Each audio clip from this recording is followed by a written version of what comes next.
Doctor Yunus সরকারের তদন্তে কিছু তথ্য বেরিয়ে এসেছে, যেটা শুনলে আপনি অবাক হবেন, চমকে উঠবেন। এতদিন ছিল এগুলো রেটরিক, কথার কথা বা আমরা বলতাম, কিন্তু কোনো তথ্য উপাত্তের ভিত্তিতে ছিল না। এবার তদন্তে বেরিয়ে এসেছে। দর্শক, এই ঘটনার তাৎপর্য অনেক বড়, গভীর। কি হচ্ছে আমি আসছি, আপনি চমকে যাবেন যেগুলো কি কি ঘটতো, আমরা কোথায় ছিলাম, কেমন বাংলাদেশ ছিলাম, কোন রাজ্যে ছিলাম, এটা কি বাংলাদেশ না ভারতের কোনো করদ রাজ্য ছিল, ভ্যাসেলস স্টেট ছিল। দর্শক, খবর গুম কমিশনের প্রতিবেদন, ভারতের গোয়েন্দা সংস্থা গুমের সঙ্গে জড়িত ছিল। চিন্তা করেছেন, এসে বাংলাদেশে গুম করত। এটা কি কোনো স্বাধীন দেশে আমরা ছিলাম? সালাউদ্দিন আহমেদ ট্রান্সন্যাশনাল গুমের শিকার হয়েছে। কারা গুম করেছে? করেছে। সুখরঞ্জন বালি, তাকে পাওয়া গেছে ভারতে, ভারতে জেল কেটেছেন। কারা গুম করেছে? গুম করেছে। শুধু ট্রান্সন্যাশনাল গুম না, সালাউদ্দিন সুখরঞ্জন বালি না, লোকাল গুম যেগুলো বাংলাদেশের ভিতরেই, ওগুলো এসে এক্সিকিউট করতো, এর প্রেসক্রিপশনে হতো। এগুলো ডিজিএফআই কে ট্রেনিং দিত, র্যাব কে ট্রেনিং দিত। সরাসরি হেল্প করতো। হিন্দিভাষীর না অনেকের নাম অনেকে শুনেছে। রিমান্ডে এই ভারতের লোক, রয়ের লোক এখানে থাকতো, চোখ বাঁধতে সহায়তা করতো বা নানানভাবে এর সাথে সরাসরি এনগেজ ছিল। এখন এই যে এটা এতদিন আমরা বলে আসছি যে ভারত জড়িত, কিন্তু এখন তদন্তে বেরিয়ে আসলো। ইউনূস সরকারের যে গুম কমিশন, সেই গুম কমিশনের তদন্তে বেরিয়ে এসছে। তা এই তদন্তে ভারতের সম্পৃক্ততা পাওয়া গেছে। এখানে এটার একটা গুরুত্ব আছে, সেটা হচ্ছে, দেখেন, ইউনূস সরকার যদি ভুল না করে, তারা যদি এটা ইন্টারন্যাশনালি মার্কেটিং করে, জাতিসংঘকে দেখাবে, যুক্তরাষ্ট্র, যুক্তরাজ্য, ইউরোপীয় ইউনিয়ন, কানাডা, আর যত মানবাধিকার সংস্থা, সবাইকে এই কমিশন, এই রিপোর্ট পাঠিয়ে দেবে, বলবে যে দেখেন যে ভারত বাংলাদেশের গুমের সাথে জড়িত। কত বড় অপরাধী! বাংলাদেশের গুমের সাথে ভারত জড়িত। আর এটা বিশ্বাসযোগ্য। ভারত আমেরিকার মাটিতে ঢুকে হত্যা করে, কানাডার মাটিতে ঢুকে হত্যা করে, সে খালিস্তানপন্থী। আপনি জানেন না এইসব ঘটনা? এটা নিয়ে কি হয়েছিল? মানে এই ধরনের ঘটনা যে ভারত ঘটায়, এটা ইন্টারন্যাশনাল অ্যাকসেপ্টেড। কারণ বাংলাদেশের গুম কিন্তু হত্যার চাইতে বড় অপরাধ। তাই বাংলাদেশের গুমের সাথে ভারত জড়িত, এটা জাতিসংঘ সহ সারা পৃথিবীকে জানান। জানালে মোদি বেকায়দায় পড়বে। আর এর চিফ কিন্তু মোদি বা প্রাইম মিনিস্টার, এটা প্রাইম মিনিস্টার অফিসের আন্ডারে, সাউথ ব্লকের আন্ডারে। সেই জায়গায় যেসব কাজ করেছে, এটা সরাসরি, বিশেষ করে সালাউদ্দিন কেস কিংবা সুখরঞ্জন বালি কেস, এখানে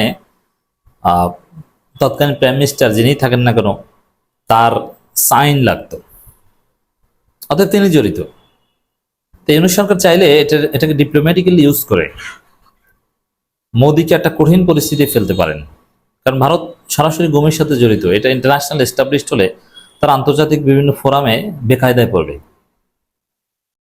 এমনিতেই তাদের ইমেজ সংকটে, ইসরায়েলের পক্ষে এটা ভয়ানক একটা পরিস্থিতি তাদের জন্য।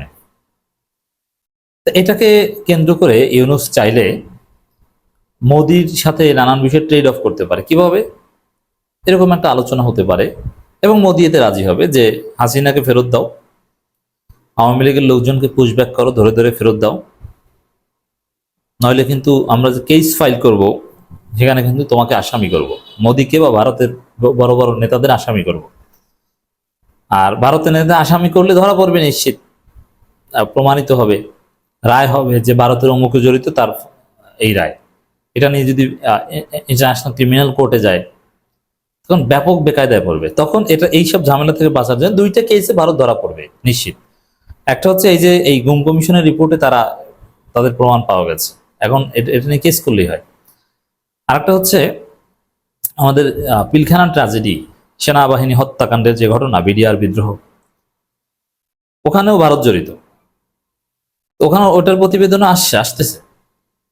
তখন তখন ওই মোদিকে বাধ্য করা যাবে যে তোমাকে কেসের মামলা আসামি করব না, হাসিনাকে ফেরত না দিলেও কিছু আওয়ামী লীগ লোক নেতাকর্মীকে ধরে ফেরত দাও। এরকম নানান ট্রেড অফ চাইলে করতে পারে। এই দিক থেকে তাৎপর্য আছে। বা ভারতকে চাপে রাখতে পারে যে ভারত আওয়ামী লীগের দালালি বাদ দিয়ে বাংলাদেশের জনগণের সাথে সম্পর্ক তৈরি করো, ব্যবসা বাণিজ্য নর্মালাইজড করো, নইলে কিন্তু দিলাম তোমাদের আসামি করে। প্রমাণ কিন্তু পেয়েছে। তো প্রমাণ পেলে এটাকে এগুলো ভয় দেখিয়ে, যেমন দুইজন অনেকে আছে না যে কোনো নারীর সাথে শারীরিক সম্পর্ক করে, তারপর সেটা ভিডিও ধারণ করে, তা ভিডিও দেখিয়ে বারবার তাকে ব্ল্যাকমেইল করে। তা এখন এই গুমের সাথে সম্পৃক্ততার প্রমাণ এবং পিলখানা ট্র্যাজেডির সাথে মোদির সম্পৃক্ততার প্রমাণ, এটাকে ব্যবহার করে মোদিকে লাইনে আনা যায়। তুমি এটা করো, এটা করো, এটা করো, নইলে কিন্তু দিলাম, ফাঁস করে দিলাম। তো এটা করা যায় দর্শক। এই দিক থেকে এটার আরো তাৎপর্য রয়েছে। তো এটা বিয়ন্ড রিজনেবল ডাউট যে বাংলাদেশের গুমের সাথে, পিলখানা ট্র্যাজেডির সাথে, বিডিআর বিদ্রোহ, সেনাবাহিনী হত্যাকাণ্ডের সাথে, সেনা অফিসার হত্যাকাণ্ডের সাথে ভারত জড়িত। প্রত্যেকটা ভয়ানক ক্রাইম। বাংলাদেশের দেশপ্রেমিক সেনাবাহিনীদেরকে হত্যা করবে বাছাইকৃতভাবে ভারত, কেন? বাংলাদেশের নাগরিককে গুম করবে, তাদের দেশে নিয়ে যাবে, কেন? এটা নিয়ে তোলপাড় তৈরি করা যায়। তবে ইউনূস সরকার কিছু ভুল করেছে, যেমন লন্ডন তারেক রহমানের সাথে বৈঠক করে প্রফেসর ইউনূস জনপ্রিয়তা হারিয়েছেন। এটা না করলে এটাকে ব্যবহার করে অনেক ঘটনা ঘটাতে পারত, যদি আগের মানহাজের উপর থাকতো সরকার। বাংলাদেশ ও ভারতের গোয়েন্দা সংস্থা আন্তঃরাষ্ট্রীয় গুমের সঙ্গে জড়িত ছিল। সীমান্ত দিয়ে অবৈধভাবে গুম হওয়া ব্যক্তিদের আদান প্রদান করতেন দুই দেশের গোয়েন্দা সংস্থার সদস্যরা। গুম কমিশনের দ্বিতীয় প্রতিবেদনে এমন তথ্য উঠে এসেছে। বুঝতে পারছেন কি ভয়ানক? কমিশনগত 4 জন এই প্রতিবেদনের প্রধান উপদেষ্টা অধ্যাপক মোহাম্মদ ইউনূসের কাছে জমা দেন। প্রতিবেদনে বলা হয়, বাংলাদেশে অনেক নাগরিককে গুম করে অবৈধভাবে ভারতের গোয়েন্দা সংস্থার হাতে তুলে দেওয়া হতো। গুমে ভারত থেকে অনেক বাংলাদেশে তুলে দেওয়া হতো, আবার ভারত থেকেও অনেককে বাংলাদেশে ফিরিয়ে আনা হতো, পাঠিয়ে দেওয়া হতো। আন্তঃরাষ্ট্রীয় গুম চলতো।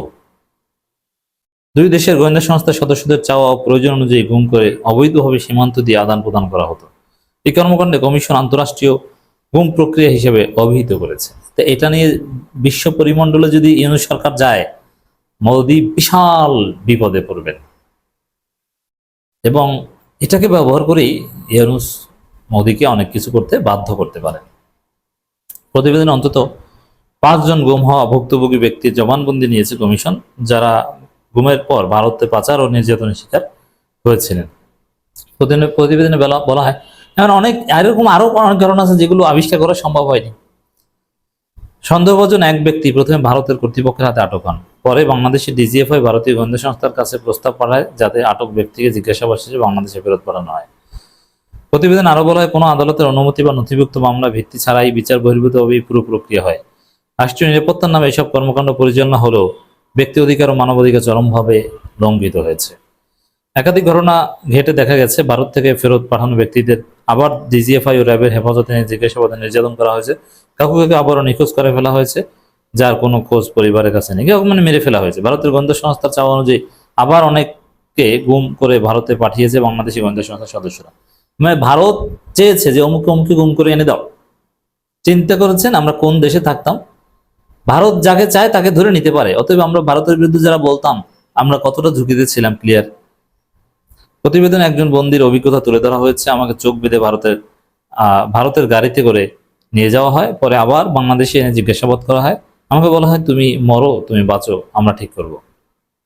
আরেক বন্দিকে বাংলাদেশ থেকে ভারতে পাঠিয়ে সেখানে ভারতীয় মুসলমানদের বিষয়ে ভিডিও কন্টেন্ট তৈরির অভিযোগে জিজ্ঞাসাবাদ করা হয়।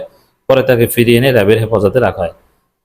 চিন্তা করছেন, এই যে এই ভারতের হিন্দুত্ববাদীদের বিরুদ্ধে আমরা বলি বা ভারতের বিভিন্ন অন্যায়ের বিরুদ্ধে বলি, এই জন্যে যারা ভিডিও বানাই আমরা, এই টাইপের লোকজনকে ধরে নিয়ে যায়। ধরে নিয়ে কিভাবে? ভারত চাইলেই ধরে নিয়ে যেতে পারে, কারণ বাংলাদেশের গোয়েন্দা সংস্থার লোকজন ডিজিএফআই কে বললেই তো তারা ধরতো।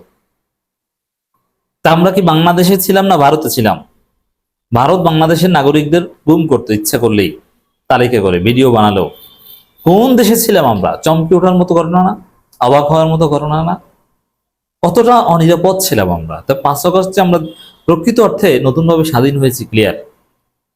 গুম ও নির্যাতনের শিকারে সব ব্যক্তি নিরাপত্তার সাথে নাম পরিচয় প্রকাশ করেনি কমিশন। কমিশন আরো জানিয়েছে, সব কর্মকাণ্ডে বিভিন্ন সংস্থার মধ্যে মৌখিক সমঝোতা হলো কোনো লিখিত চুক্তি বা আইনি কাঠামো নেই। ফলে এসব বন্দির পরিবার আইনি প্রতিকার তো দূরের কথা, খোঁজ খবরও পায় না। কমিশন প্রতিবেদনে বলা হয় এই ধরনের সমন্বয় আন্তর্জাতিক মানবাধিকার সনদের স্পষ্ট লঙ্ঘন, এতে ব্যক্তির স্বাধীনতা, আইনি নিরাপত্তা ও বিচার প্রাপ্তির অধিকার ভূলণ্ঠিত হয়। সরকারের উচিত এটা আন্তর্জাতিক পরিমণ্ডলে নিয়ে যাওয়া। কতটা মানে গা শিহরে ওঠার মতো ঘটনা। ভারতের বিরুদ্ধে আপনি লিখবেন গুজরাটের কোনো একটা দাঙ্গা বা কোনো একটা মুসলিম নির্যাতনের ঘটনায়, বাংলাদেশ থেকে আপনি গুম হয়ে যাবেন, ভারতে নিয়ে যাবেন। এই দেশে ছিলাম আমরা এতদিন।